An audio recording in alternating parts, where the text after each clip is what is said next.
Bienvenidos a Ella Soy de France 24. Desde el 26 de enero, Puerto Rico declaró estado de emergencia por violencia de género.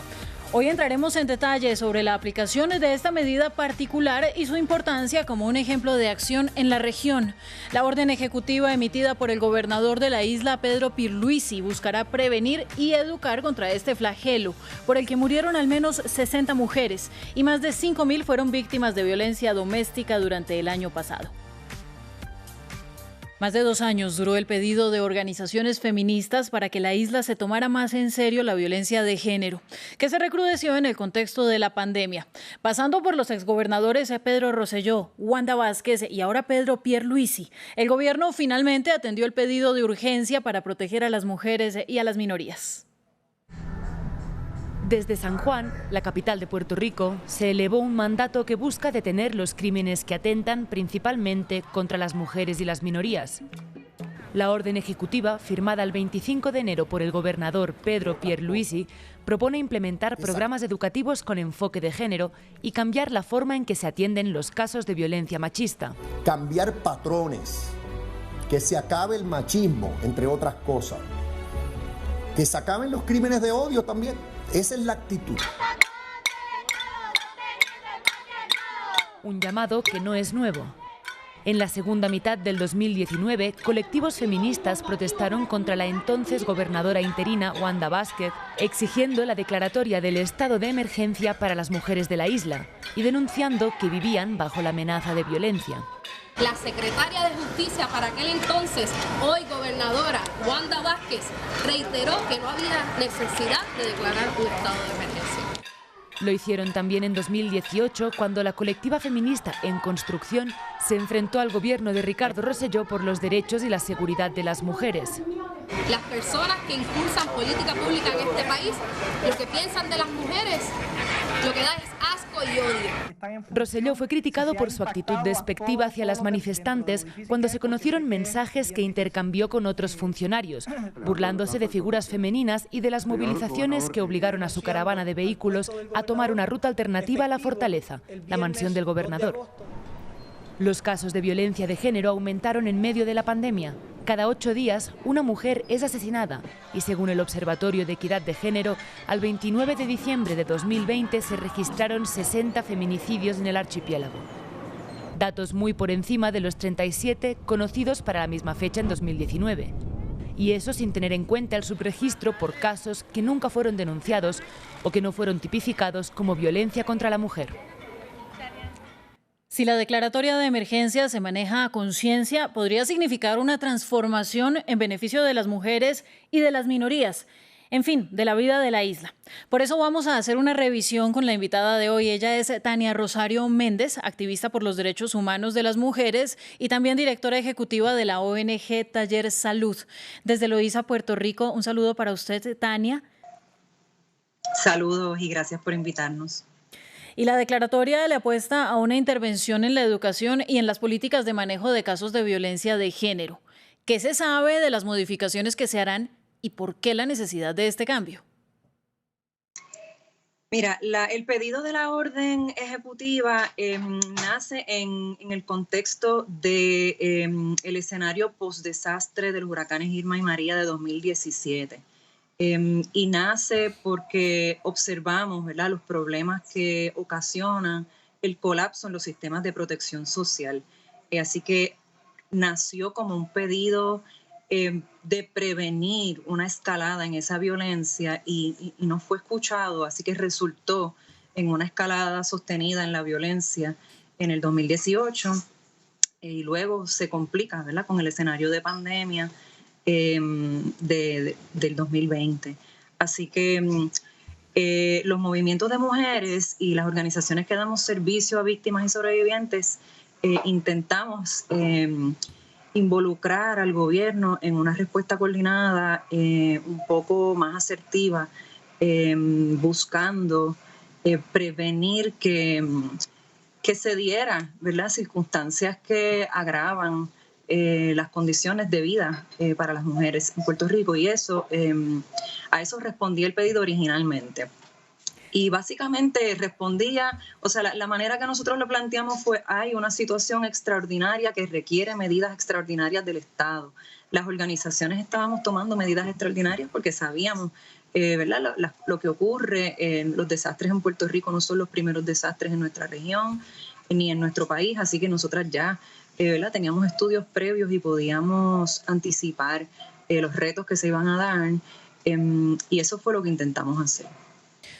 Usted lo ha dicho, desde 2017, tras el paso, por ejemplo, del huracán María, Puerto Rico enfrenta crisis constantes por fenómenos naturales, por crisis económica y ahora, encima de todo, por la pandemia. La declaración de emergencia por violencia de género responde a una de esas consecuencias de la crisis y es la vulnerabilidad aumentada de las mujeres.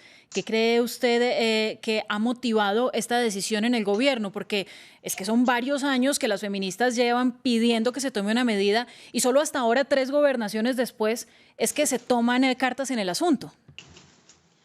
Yo la verdad he tenido mucha dificultad en comprender la negativa, ¿verdad?, de las administraciones anteriores, porque los pedidos de la orden inicialmente ¿verdad?, eran reclamos bien concretos, que lo que requerían era voluntad política, no requerían ni siquiera recursos financieros o fiscales adicionales, así que ¿verdad?, enfrentarnos con una gobernadora como la pasada gobernadora Wanda Vázquez, que además venía de una trayectoria de haber sido fiscal en este tipo de casos y haber dirigido la oficina de la Procuraduría de las Mujeres, pues era una sorpresa para nosotras la insistencia y la negativa a moverse hacia adelante con una orden ejecutiva.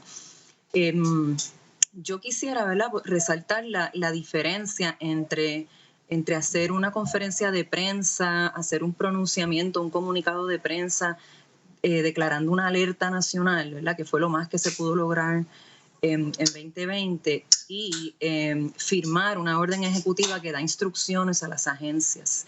Ciertamente hay una diferencia cualitativa importante. Primero, el mensaje que se le envía a las sobrevivientes o a las mujeres afectadas por violencia hoy día es inequívoco. El mensaje es: tu vida es prioridad para tu país y vamos a poner en marcha mecanismos para protegerte. Eso es un mensaje inequívoco, que no lo envía un comunicado de prensa, ¿verdad?, que no lo envía ninguna otra expresión ¿verdad?, que tenga un carácter oficial como una orden ejecutiva de este tipo. El otro aspecto positivo de la orden es el reconocimiento de que el sistema de protección social tiene fallas. Esas fallas deben ser analizadas, identificadas para poder ser corregidas, y el análisis requiere ojos multisectoriales. El gobierno solo no tiene la capacidad de identificar las fallas.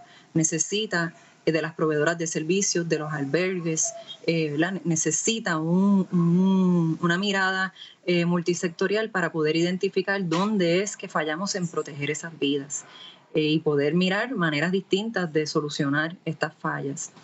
Eso se debería poder llevar a cabo en el contexto del comité que la orden ejecutiva crea, que se llamó el Comité PARE. Todavía estamos esperando un poquito más de especificidad sobre los criterios para llenar los espacios y las sillas disponibles en ese comité, pero esperamos que ciertamente sirva, ¿verdad?, como un mecanismo para identificar y corregir oportunamente todas esas fallas. No atendió Rosselló, no atendió Wanda Vázquez y Pierluisi, con el peso de 2 gobiernos anteriores, además en crisis y de ser uno de los gobernantes con menos apoyo electoral que llegó a la cabeza de Puerto Rico, pues decide aplicar la medida. Pero más allá de cumplir una demanda que no frenó y que claramente no iba a frenar por parte de las colectivas feministas, ¿usted ve que hay una real voluntad política en esta orden ejecutiva? ¿Es Pierluisi realmente un aliado del feminismo más allá de lo que se dice de palabras para afuera? Pues mira, eso está por verse. Yo pienso que uno de los aciertos de la orden, y que fue una propuesta de los movimientos de mujeres en la mesa apoyando la redacción del lenguaje y contenido de la orden, es que la orden no es infinita. Este no va a ser ni el cuatrienio de la emergencia, no va a ser el decenio ni la década de la emergencia. Ellos tienen 18 meses. y tiene además una estructura de reporte, ¿verdad? De rendición de cuentas trimestral. Así que cada 3 meses se supone que las mujeres sepamos si en efecto esta administración es nuestra aliada o no. Si se están tomando medidas afirmativas, hay una serie de cosas que identificamos que para corregirse no necesitaban 18 meses. Hay otras que requieren 6, 12 meses, porque requieren readiestramiento de personal, por ejemplo. Pero hay algunas que no hay ninguna razón por la cual no se puedan corregir inmediatamente. Así que ellos tienen, ¿verdad?, la administración actual, tanto el gobernador, sus asesores y asesoras, las secretarias y secretarios nombrados al gabinete, tienen 18 meses para demostrarle al país que son aliados de las vidas de las mujeres y de todas las identidades diversas que sufren violencia de género en Puerto Rico. Y que así sea. Finalmente, muy rápido, le quiero preguntar, Tania, también por las minorías tan olvidadas en política pública. Esto no solamente es para las mujeres, es para la comunidad LGBTQ y debe cambiar completamente el lenguaje cuando se habla de atención a víctimas de machismo y de violencia de género. Correcto. Esa es una de las fallas de la orden. Tiene varias, pero creo que la central es que hubo una negativa de incorporar los conceptos de feminicidio y transfeminicidio. No se nombran, no se apalabran, no se reconocen como prioridad dentro de la orden. Todavía en este momento nosotras nos sentimos esperanzadas en que esas fallas se puedan subsanar en el proceso de diálogo de los primeros meses de trabajo en conjunto, para que ciertamente la protección se expanda a todas las poblaciones que son vulnerabilizadas por el machismo en Puerto Rico. Esto es así y lamentablemente, Tania, lo cierto es que nos están matando. En América Latina, en Puerto Rico, esto está sucediendo y pues un aplauso porque ya se tomó un primer paso y ahora lo que sigue es revisar que efectivamente se tomen medidas de protección para las mujeres y para las minorías. Gracias a usted por estar con nosotros y a nuestros televidentes como siempre. Nos vemos próximamente en Ellas Hoy.